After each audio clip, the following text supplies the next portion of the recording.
नमस्कार दोस्तों, जय मैकेनिक। मेरे सामने एक पल्सर 150 सीसी है और इसका फ्यूज बार बार उड़ रहा, किल स्विच वाला।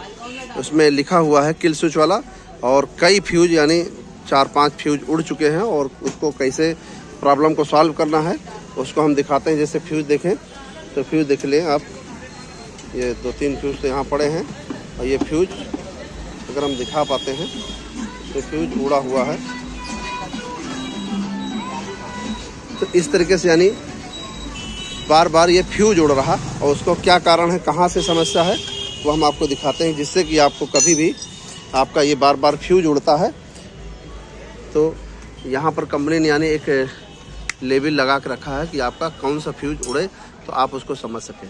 जैसे इसमें एसटी कॉइल है, ठीक, और ये इंजेक्टर है, हाँ, लम्बा सेंसर है, हाँ, पर्ज वाल्व, हाँ, और ये स्पीड मीटर ECO। तो इस तरीके से यानी कंपनी ने यानी अच्छी बात है कि यानी सब जगह नाम लिखा है। तो इसमें 7.5 एम्पियर का किल स्विच का फ्यूज उड़ रहा है, ये वाला, ठीक, बार बार यही उड़ जाता है। और वो उड़ने का क्या कारण होता है वो हम आपको बताते हैं कि किस वजह से यानी उड़ जाता था, ठीक है। देखिए इसमें क्या हुआ कि इसका एक स्विच खराब है, उसकी वजह से ये उड़ रहा था।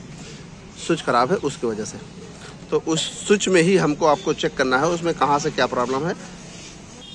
मेरे मित्र, अगर किल स्विच बोलते हैं कंपनी, किल स्विच, तो किल स्विच ये वाला ही आता है। और किल स्विच क्या आता है, ये ऑप्शन यहाँ होता है, ये किल स्विच ये होता है, ठीक।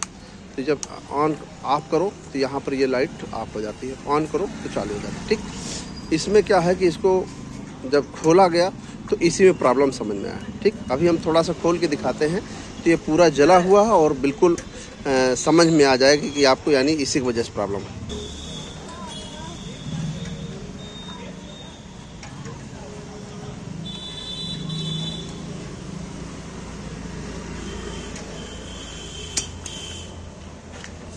तो मेरे मित्र ये स्विच है, तो स्विच में क्या हुआ कि ये कहीं से बाइक बन के आई और यहाँ पर इसमें स्पेस नहीं था, और स्पेस ना होने की वजह से इसको अंदर तक टाइट किया गया, और इसको जब फिटिंग किया गया उसी में कुछ समस्या आ गई, क्योंकि उससे पहले सब कुछ सही था, और जब ये फिटिंग कराया गया तभी इसमें समस्या भई, और उसके वजह से ये उड़ गया। हम आपको दिखाते हैं कहाँ से यानी क्या शॉर्टिंग हुआ है।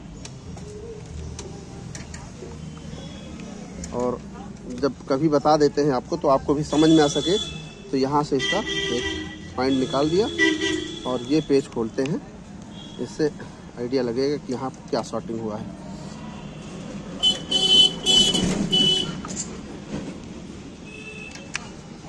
तो मेरे दोस्त देखिए, आप देखें यहाँ पर सिर्फ ये इतना सारा जल गया है और ये आपस में तार शॉर्ट कर रहे थे तभी ये शॉर्टिंग हो रहा था, सिर्फ इतनी समस्या थी। और इसके लिए जब भी आपको बार बार किल स्विच उड़े तो आपको सबसे पहले आपको यही स्विच चेक करना है, या इसके स्विच के वायरिंग आपको हटा करके देखना है। ये एक बार इससे पहले भी हमारे पास समस्या आई थी और ये दूसरी बार, तो अब ये इसके वजह से बार बार फ्यूज उड़ रहा था, ठीक है। अब हम इसको चेंज करके फिर आपको दिखाते हैं कि प्रॉब्लम बिल्कुल सही हो गई या नहीं हो गई, क्योंकि बार बार इसके वजह से फ्यूज उड़ जाता था, और फ्यूज कौन सा उड़ता था, वही किल स्विच का, ठीक है। तो आप समझें कि इसके वजह से प्रॉब्लम थी। अब आपको हम थोड़ा सा इसके लिए देखें क्या क्या खोला गया है। मेरे मित्र देखिए, इसकी वजह से टंकी खोल दिया गया, यहाँ पर वायरिंग देखी गई, ऐसा नहीं कोई वायर यहाँ से शॉर्टिंग कर रहा हो, ठीक। और इस साइड देखा गया, यहाँ पर यानी इस तरीके से जहाँ जहाँ समझ में आया वहाँ ऊपर से देखा गया कि यानी किसकी वजह से हो सकता है, ठीक। पहले क्योंकि ऐसे बार बार फ्यूज उड़ता है तो ऐसे दिमाग नहीं जाएगा कि हमारा वहीं पर यानी किल स्विच ही खराब है या किल स्विच की वजह से हो रहा है, वो दिमाग नहीं जाता। तो हम लोग सोचते हैं कि भाई कहीं से बॉडी में कहीं अर्थ कर रहा होगा कोई वायर, इसकी वजह से शॉर्टिंग कर रहा, ठीक है। तो जब हमने ये सब चीज़ देखा गया, चेक किया गया, तो पता चला कि स्विच ही खराब है उसकी वजह। अब इसके लिए हम स्विच कंपनी से आया है उसको दिखाते हैं। मेरे मित्र, इसका DH 201112 पार्ट नंबर है और 650 रुपये इसकी MRP है, और स्विच कंट्रोलर, ठीक है। तो इस तरीके से इसका नाम लिखा हुआ है, और इसका स्विच ये वाला है, ठीक। अब इसको हम आपको लगा करके तब चेक कराते हैं स्टार्ट हो गई या नहीं हो गई।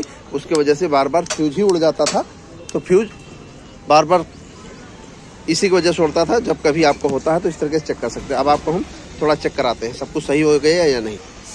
तो मेरे मित्र, इसके साथ साथ हमको स्विच भी नया लगा दिया और एक्सीलेटर केबल भी नया लगा दिया, और पुराना वाला हमने इधर केबल भी और स्विच भी, यानी स्विच उधर हमने हटा दिया। ठीक है, और इसके लिए देखिए इधर भी वायरिंग काट करके यानी देखा गया कि यहाँ से कहीं कोई प्रॉब्लम तो नहीं, और रिले वगैरह जो भी समझ में आया, यानी जो समझ में आया सब कुछ देखा गया, लेकिन कहीं कुछ नहीं।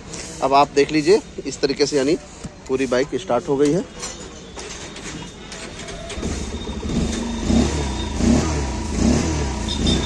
अब कोई फ्यूज नहीं उड़ रहा, और सेल्फ वगैरह सब कुछ बढ़िया फर्स्ट क्लास, तो यानी अब बिल्कुल सही हो गया।